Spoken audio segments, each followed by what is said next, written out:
باندھے ہو. دوسری شخصیت مولا سجاد کی ہے. جب آپ کی شہادت ہو گئی نا, امام باقر نے پانی کو آمادہ کیا تو سمجھنا چاہتے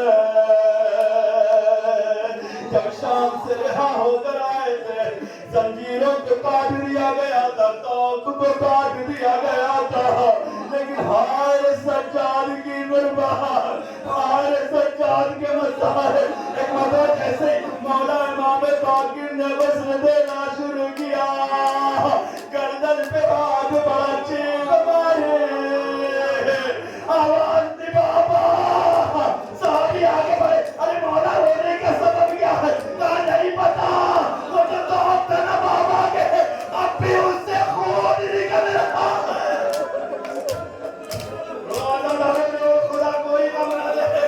یقیناً جناب زہرا یہاں موجود ہوں گے, یقیناً امام وقت یہاں موجود ہوگا. ابھی آپ تابوت اٹھاؤ گے نا سرکارو, اتنا سوچ کر اٹھانا. ایک غریب کا تابوت ہے, ایک بیمار کا تابوت ہے, ایک لاغر بےکس کا تابوت ہے. بدن جگہ جگہ سے زخمی ہے. آزادارو, لیکن میں کہوں گا مولا سجاد, آپ کا غسل بھی لیا گیا, کفن بھی لایا گیا, تشییع جنازہ ہوئی, نماز بھی پڑھوئی, لیکن سجاد اپنے بابا زندگی بھر روتے رہے. اے بابا, آپ کا لاشا بے گور بے کفن پڑا رہا, کوئی غسل دینے والا نہ تھا. اے بابا, جوان سجاد موجود تھا, لیکن کفن نہ دے سکا. یہی وجہ کربلا سے جب گزرنے لگے, سجاد کا رنگ متغیر ہوا, زینب آگے بڑھی. اے سجاد, آخر وجہ کیا ہے؟ سجاد نے کہا, تمہیں اماں, آپ نے ہی دیکھ دی, ظالموں نے کشتہائے نجیس کو دفن کر دیے. میرا بابا اب بھی بے گور بے کفن ہے. سبحان اللہ.